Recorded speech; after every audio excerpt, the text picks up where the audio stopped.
हर हर महादेव। देवों के देव महादेव के चरण में प्रणाम करता हूँ। दुर्गा माँ के चरण में प्रणाम करता हूँ। सरस्वती माँ के चरण में प्रणाम करता हूँ। गणेश भगवान के चरण में प्रणाम करता हूँ। गुरु भाई गुरु बहनों के चरणों में प्रणाम करता हूँ। एक गांव में रमेश नाम का एक जमींदार रहता था। वो अपने औरत को बहुत ही मारते पीटते रहता था और बहुत ही प्रताड़ित करते रहता था। लेकिन उसका औरत बहुत ही सुशील थी।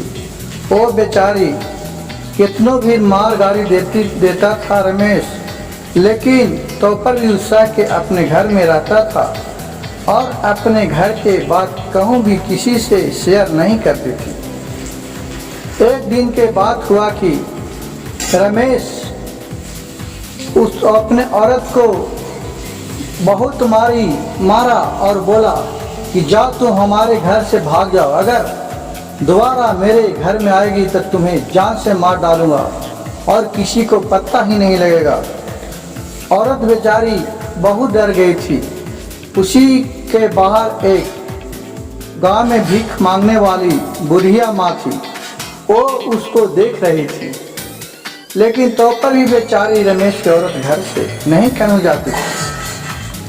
रमेश को घर से कोई काम करने के लिए चले जाने पर वो बुढ़िया ने रमेश के औरत से बोली कि क्यों ना बेटी तुम अपने मायके चल जाती है, इतना रमेश तुमको मारता गरियाता है।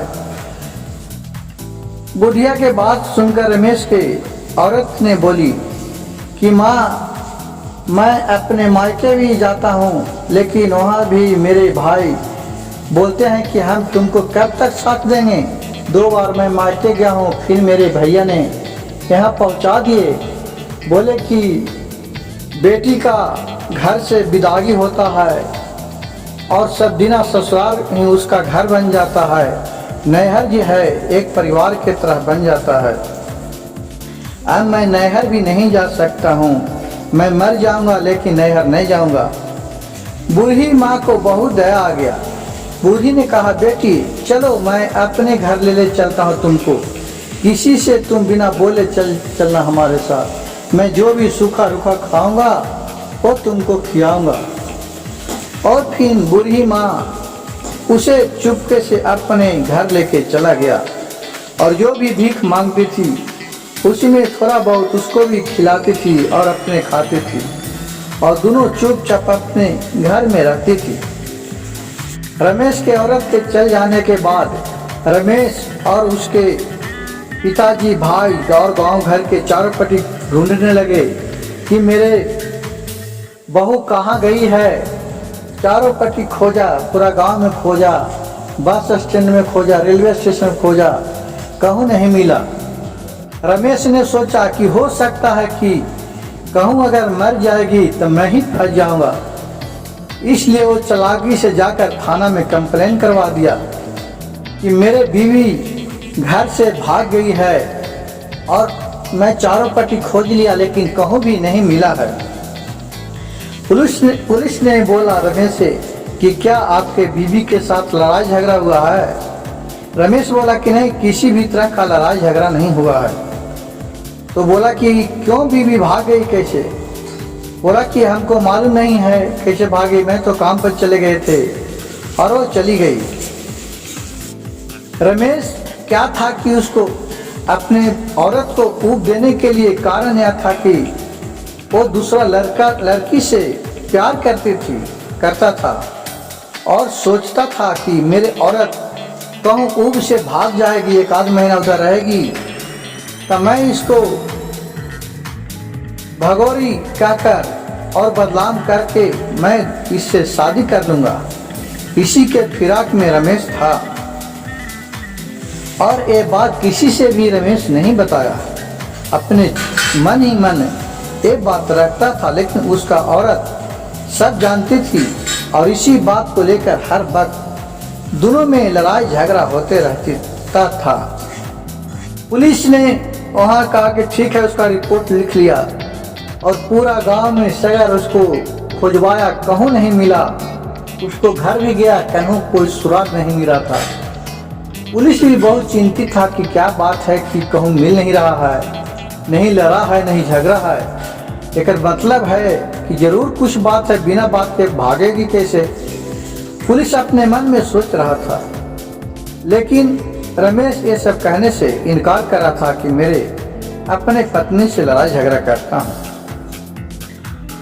बुढ़िया ने तो सब देख लिया था और वो अपने रखा हुआ था, उसी गांव में भीख मांग रही थी बुढ़िया माँ। और पुलिस के जब देखा तो इन्होंने पुलिस को टुकुर टुकुर देख रहा था, तो पुलिस देखा कि हमको ये बुढ़िया क्यों देख रही है। कहा कि क्या हमरा इतना खूबसूरत नहीं है, जा भागो यहाँ से। तो बुढ़िया ने कहा मैं जानता हूँ तू क्यों भगा रहा। इतना कहकर बुढ़िया चले गई वहाँ से। फिर 2 दिन के बाद पुलिस आया, चार पट्टी खोजा, नहीं मिला। उसको शक हुआ कि जरूर बुढ़िया कुछ न कुछ जानता है, तभी बताएगी। फिर बुढ़िया मिला तो बुढ़िया से पुलिस बोला कि क्या माँ तुम रमेश के औरत के कहूँ देखा है। बुढ़िया बोली कि मन ही मन हुकारी भाई ऐसे मुरी डुला कर कहा कि हाँ मैं देखा हूँ। पुलिस ने बोला कि कहाँ है। तो बुढ़िया ने बोला कि हमको खाना खिलाएगा तब तुमको बताऊंगी, नहीं तो मैं नहीं बताऊंगी। पुलिस ने बोला कि ठीक है, अपने और सिपाही लोग से कहा कि बुढ़िया को खाना खिलाओ। बुढ़िया को खाना खिलाया और बुढ़िया खाना खाई और कुछ बचा कर भी रमेश के बीवी के लिए रख ली। और बोला फिर पुलिस तुम देखा है तब बताओ। कहा कि नहीं मैं नहीं देखा हूँ, हमको तो भूख 2 दिन से लगा था, मैं 2 दिन से खाना नहीं खाई थी, इसीलिए मैं तुमको कहा कम से कम खाना तो खिला दिया आज, अब कल के लिए सोचेंगे फिर। और कह के बुढ़िया चली गई। पुलिस लोग फिर थाने में गया, अपने में बात विमर्श करने लगा कि जरूर इसमें बहुत ही बड़ा राज है कि जिसको हम लोग के समझ में नहीं आ रहा।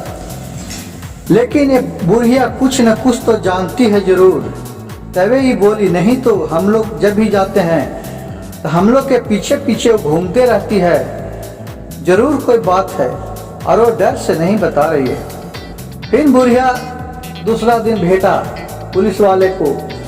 पुलिस वाला बोला कि चलो इसको उठा कर ले चलो घर थाने में। बुढ़िया को उठा कर ले चल गया थाने में। बोला कि बूढ़ी माँ तू बताओ रमेश का औरत कहाँ है, तुम जानती है तो, नहीं तो तुमको मैं जेल में बंद कर दूंगा। कहा कि ठीक है मैं बताता हूँ, हमको खाना आगे खिलाओ तब बताती हूँ। फिर उन लोगों ने खाना खिलाया और बोला कि अब बताओ। कहा कि एक तो खाना मैं आज खा लिया हूँ, एक आदमी का और हमको खाना दो तो मैं बताती हूँ। कहा कि क्यों। कहा कि मेरे बच्चे भी है, वो भी 2 दिन से खाना नहीं खाया है, छोटे छोटे, वो भी मेरे ही आश्रित है मेरे पर, उसको खाना खिला के आता हूँ तो हमको तू जेल में बंद कर देना। और फिर पुलिस ने खाना उसको दे दिया और एक सिपाही को बोला कि चुपचाप पीछे पीछे इस बुढ़िया के पीछे जाओ, कहाँ जाती है खाना लेके, और बुढ़िया को पता नहीं चलना चाहिए। और फिर उसको खाना दे दिया और बुढ़िया कहा कि जाओ खाना क्या क्या आना, और वो खाना लेके चले गई। और पीछे पीछे बुढ़िया के पीछे पीछे पुलिस भी गई।